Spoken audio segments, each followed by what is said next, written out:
Hi, my name is Richard and I'm 21 years old, and I've been a Microsoft fan my whole life. So, one of my favorite things about Windows 8 is just how fast and fluid everything has become. Now, I know that's a term that's being thrown around, like whether it be Apple, Samsung, Android, Windows, but at the end of the day, it really is fast and fluid. I mean, for instance, I'm using a Logitech trackpad.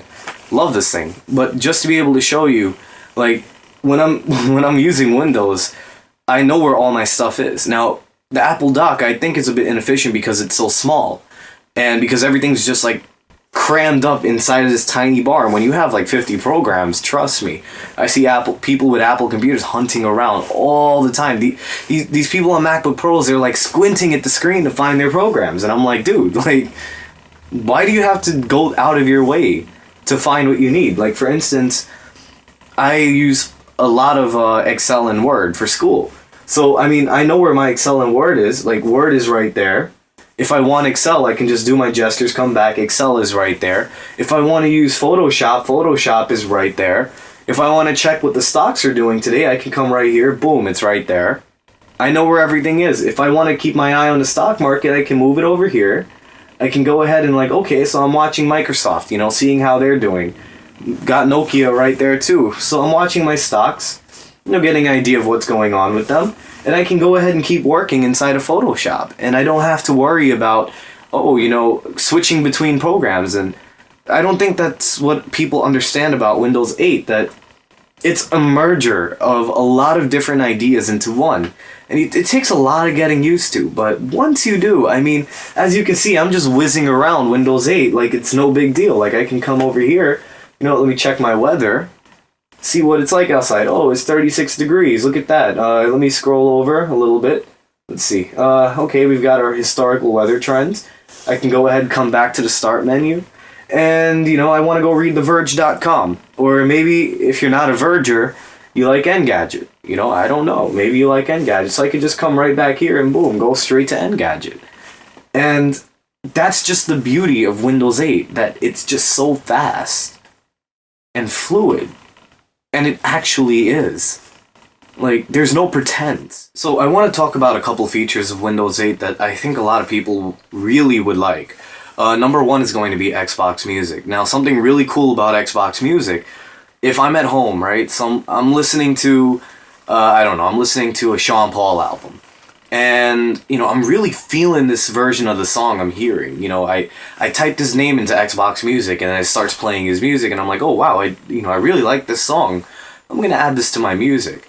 So once you add it to your music, it pops right up on your other devices that you have.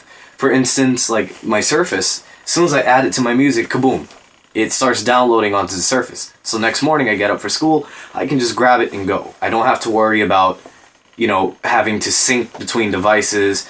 And the funny part is, when you subscribe to Xbox Music, now it is $100 a year. Very steep price tag, but trust me, it is worth every red dime. But, once you're subscribed, it's just automatically synced. You ever have to refresh Windows, you ever have to maybe get a new computer, you just log in and it all, boom, right there. It's there. There's nothing to worry about. It'll all just arrive. And the visualizations are beautiful. I love them. I mean, it really brings back like the days when these things were still popular. It's like your artists, the people who make the music you're listening to, they're right there in front of you. Like, you see them. And it gives this really cool overlay. It kind of brings back the days of the Zune software. And it's like, when you would buy a record, you would buy it, and as you're listening, you'd probably like mull over the album a little bit, admire the art. And it really brings that back. It makes the music more personal. It's not just this list. And then the best thing of all, it doesn't take an hour and a half to load like iTunes. Yeah, like that long. Like, it's just like that. And that's what I love. Another thing that I have to say I really like about Windows 8 is the fact that on touchscreen devices such as my Surface, we have something called a math input panel. Now, I have this on my Surface like right on the home screen because it's so useful. When I'm in class with my math teacher, for instance, she loves my notes. In fact, I actually send her my notes in email now for her to use to actually teach lessons, because I can just simply draw all the equations. I don't have to worry about, writing down in a book and then coming back to Word. I can just write all my equations right here. And then I just hit insert and it pops right into my Word document, and I can have all my math equations laid out. And it doesn't matter what equation it is. I could be working with sigma, I could be working with square roots, anything. I can just draw it and pop it in there. Complex fractions all the way down to 1 + 1 = 2, whatever it is. And in fact, she's actually debating getting a Surface just because she is so amazed at the fact that I can do that. And my grades have taken a definite turn up ever since I got my Surface, because now I'm able to have better notes to study with. And for college students everywhere, that's important. And another thing I really like is the fact that with my Surface, I get like 10 hours of battery life. Now, how many devices can you say would allow you to have full Word, full Excel, full PowerPoint, full OneNote, a math input panel, and it can go 10 hours on a charge? And I'm talking about 10 hours of use. Like, I'm using it on the train to listen to music, I'm in class using it for my notes, I'm going home listening to music on it, and I still have battery left over to check my Facebook when I get home. And, I mean, how many devices can you really say you get that kind of performance with?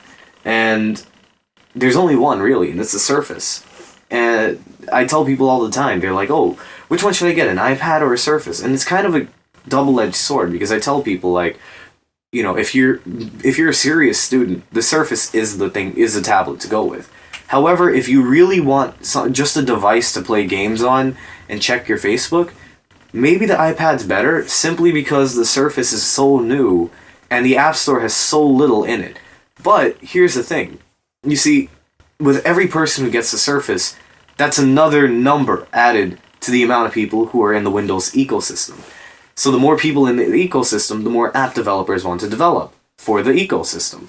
So I tell people, like, if you want to play games, but you need a serious tablet to do work with, the Surface is for you. Once again, my name is Richard, and I'm a Windows fan.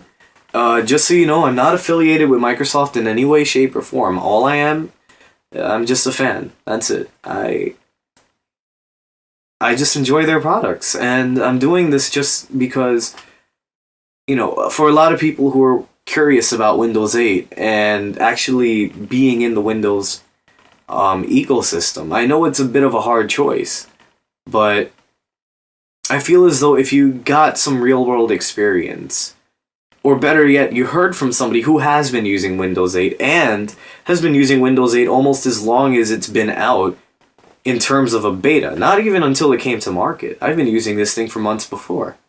That hearing from somebody who has watched Windows 8 from when it was just this little concept to a full-blown OS, being able to hear my experience, I think that it can help you in terms of being able to make Windows 8 your next choice, or at least a consideration.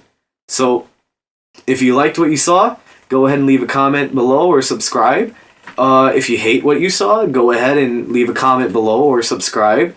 If you like Apple or you like Windows, feel free to leave your ideas in the comments below and tell us why. You either love Windows or you hate Windows, but at the end of the day, computer is a computer, and everybody has different tastes. And for me, I guess I just prefer Windows.